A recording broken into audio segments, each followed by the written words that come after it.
All right, this is the Week 13 press conference with Travis Graham, head football coach Justin Wilcox, prior to the 127th big game on Saturday against Stanford at California Memorial Stadium. We'll go ahead and get questions started with Jeff Ferrano from Cal Bears on his side. Yeah, good morning, Justin. I want to ask you about Jaden Ott. He's played 2 great games for you in the big game in the last couple of years. How do you think he played the other day? Did you see some progress from him?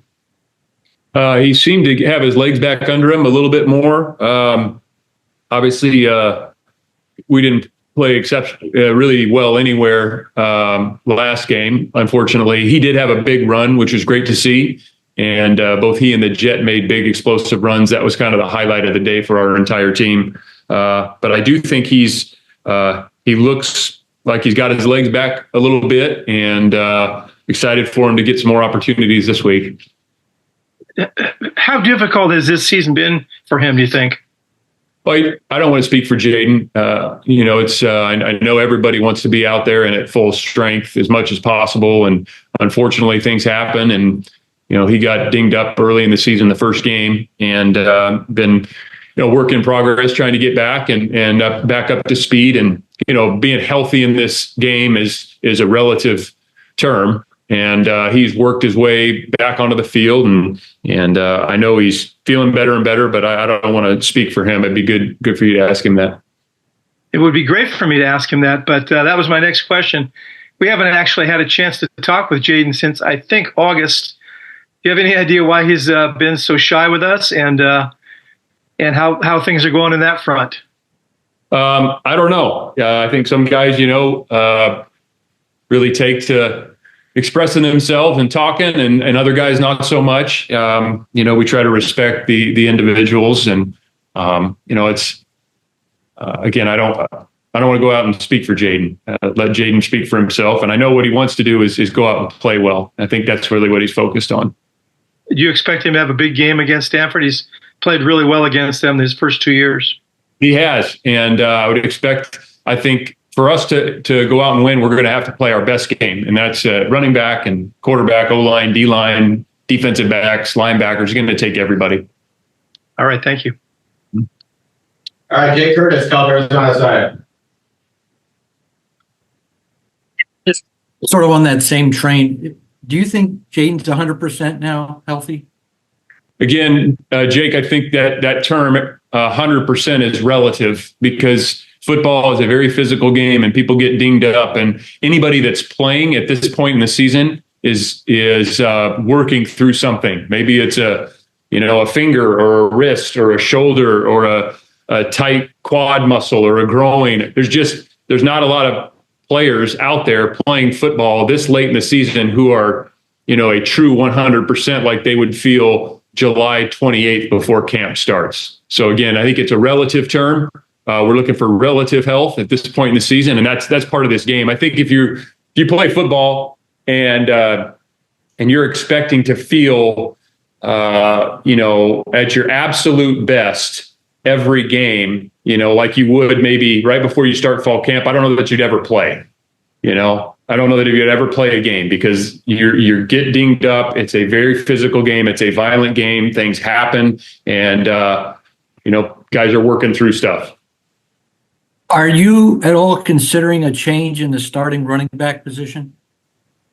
We're looking for the most production we can possibly get, and we think we got good running backs in that room. I think, the Jet obviously did some really good things, and we definitely want to get the Jet some more touches. But I think we got good running backs in that room. Right, I understand that. But are you considering making a change in the starter there? I think it takes more than one running back to play a game. So who runs out on the first play? What play are we going to call, Jake? What type of play is it? Is it an inside run? Is it a play action? Is it a boot? Is it an outside run? Is it a screen? Is it a trick play? What play is it? And I can tell you which guy we might throw in there first. Well, I'm just basing it on the number of carries that each player and the starter has had. Yeah, like I said, we want to get Jet some more carries. He's been very productive. He's earned that. I also, as I said, believe you have to have more than one running back to carry the load. All right, go to Steve Croner, SF Chronicle. Yeah, Justin, good morning. You got 2 guys in the defensive backfield, Miles Williams and Craig Woodson, who've been with you for 6 years, who've graduated, who are from Texas. What have they meant to the Cal program in general, and what have they meant to Justin Wilcox in particular? I could sit here and talk for a long time about each one of those guys. Starting with Craig. Craig came to us. He was in this era, lightly recruited. You'd consider him not as heavily recruited, certainly for the player he's become. And I remember, him coming here and his first fall camp. I just remember Craig about once a day or once every 2 days had an interception during practice. And that jumped out to all of us. He played early in his career. He played on special teams. And then we ended up redshirting him. And then he started playing more and more. He had an injury while he was here, unfortunately, that he worked through.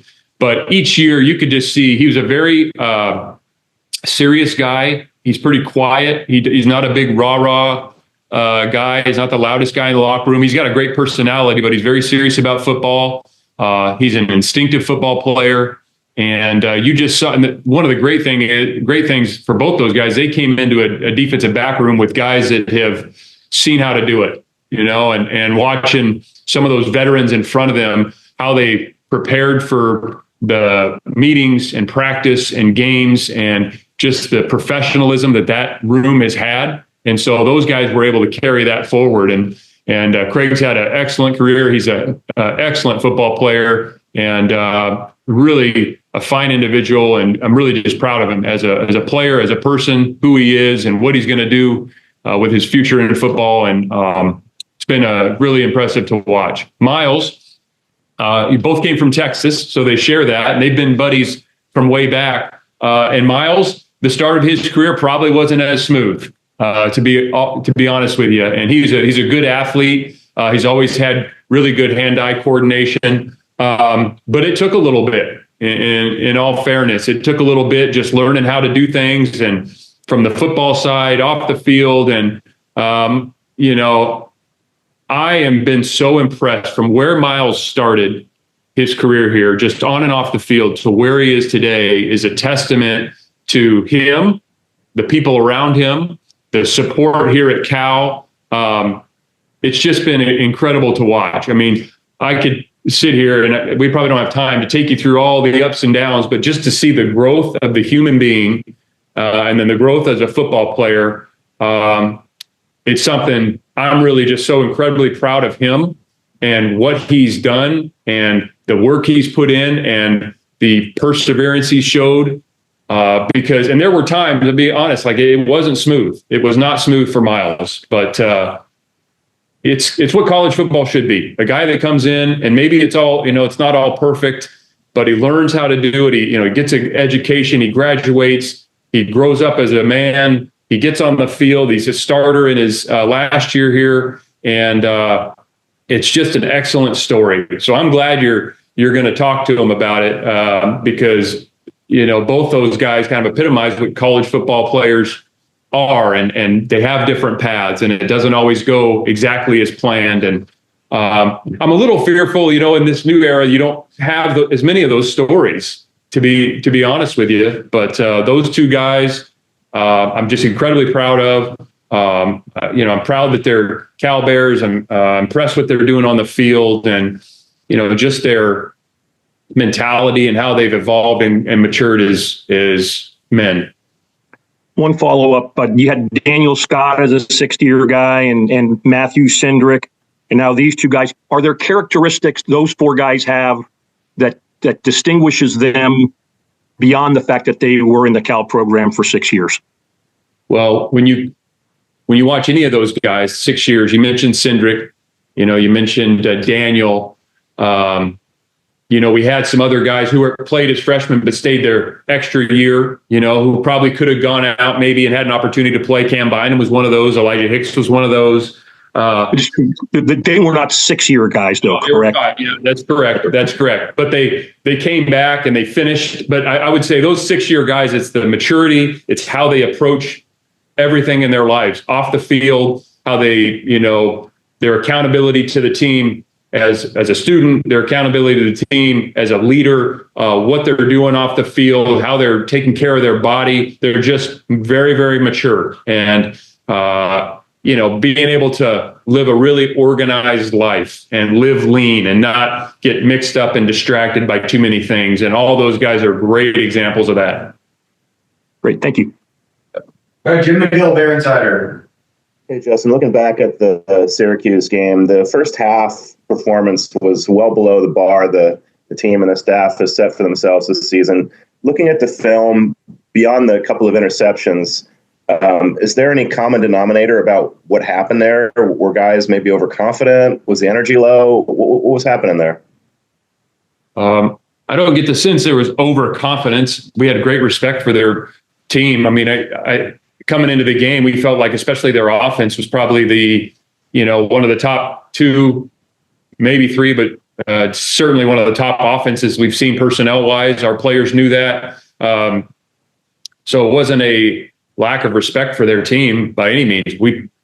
They physically pushed us up front on both sides of the line of scrimmage. So we never really got any negative plays. They were ahead of the chains. And then in all the critical downs, the third downs, whether it was a lack of pass rush or the one-on-one situations, they beat us. I mean, they beat us really. And we had missed tackles in some one-on-one situations.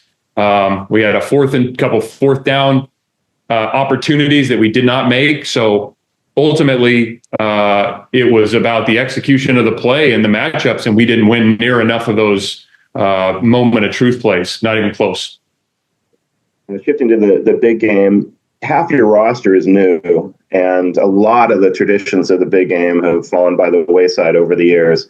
A lot of it we can thank to some of the prior Stanford coaches who just didn't participate, and we're just not seeing a lot of those traditions occur now. Is there a waning sense of the importance of the game amongst the players, or have you come up with creative ways to impress upon them how important that game is historically and to the fan base? Yeah, we educate them. We educate them early in camp. They hear about it. We talk about it. I think it's important to, it's one of the great things of college football. I say this every year, is the rivalry games and the history. I mean, this is the 127th time this game's been played.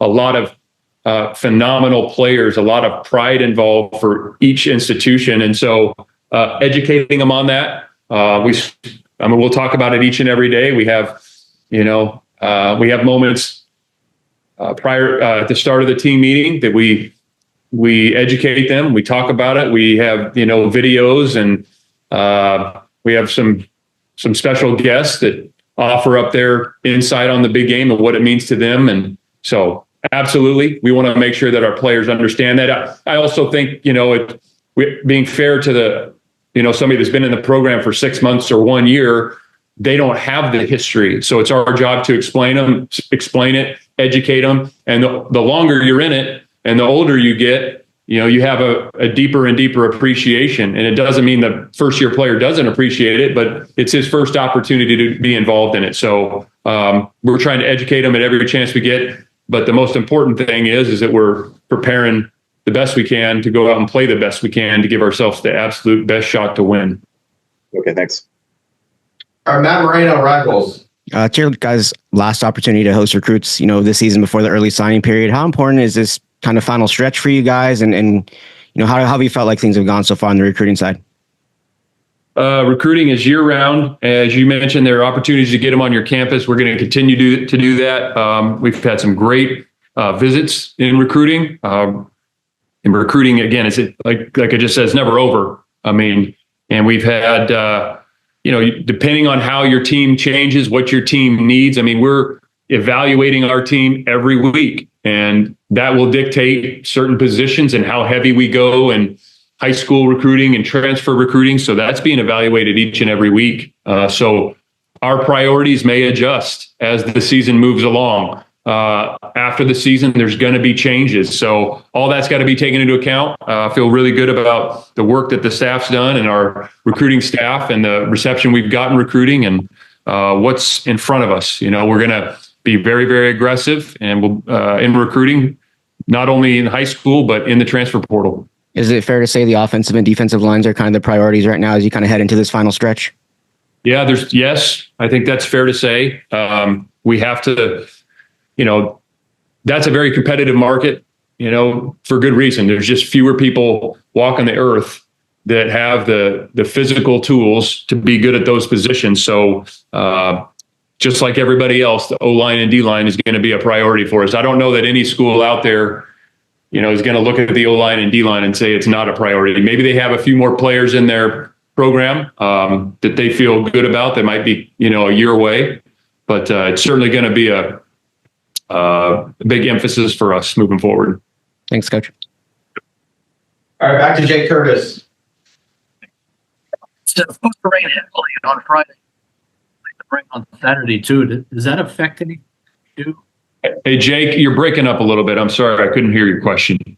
Yeah, it's expected to be some heavy rain on Friday and some rain on Saturday too. Does that affect your game plan at all? We will work wet ball mechanics. We're probably going to be able to get some of that naturally here in the coming days, and we'll be ready for whatever the elements are. All right, back to Jeff Ferraro. Justin, can you give us an update on the status of Kedu Luave? He's day to day at this point, Jeff. I know he wants to play in the absolute worst way, and so he's gotten better and better over the weekend, and it's a day to day deal at this point. Otherwise, you're reasonably healthy, relatively healthy, to use your word. Yes. And can you talk about Ashton Daniels, the Stanford quarterback, was ACC quarterback of the week, but he's had a really kind of uneven year where I think he was pulled from 2 different games, but other times he's played real well. What do you see in him, and what's the challenge in dealing with him? Well, he's a heck of an athlete, first and foremost. He's big. He's got good size, 6'2", 215, 220. He's averages 5 yards a carry. He can throw the football. He's got good targets.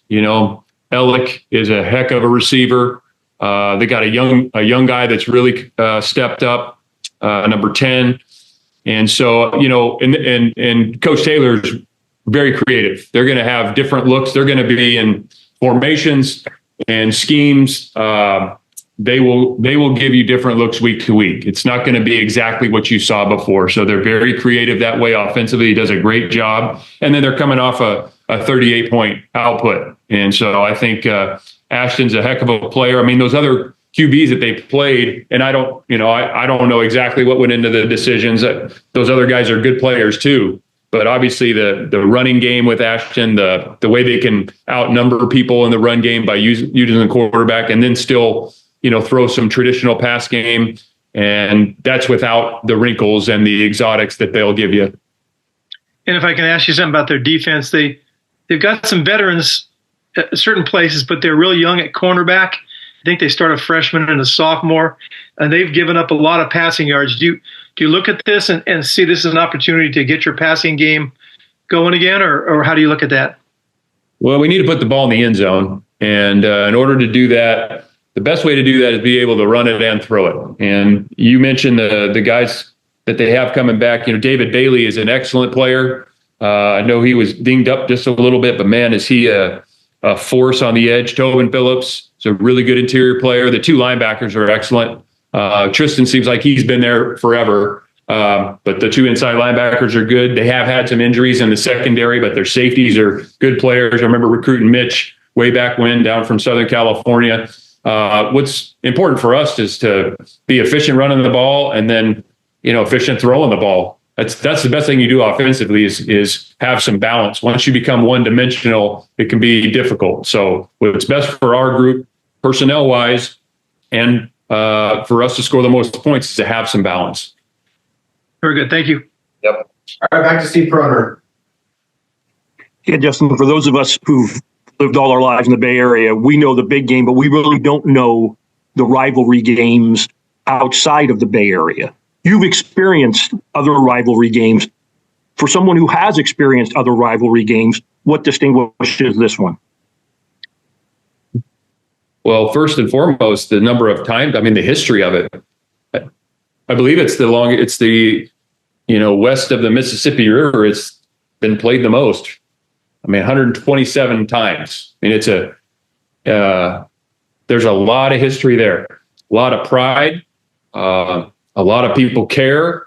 And I've been fortunate to be a part of some great rivalry games, whether it's the Civil War at Oregon State or the Apple Cup at Washington State, and being in the Big Ten at Wisconsin and Tennessee. And this rivalry game is passionate and meaningful as any rivalry game I've ever been a part of. There's no question about that.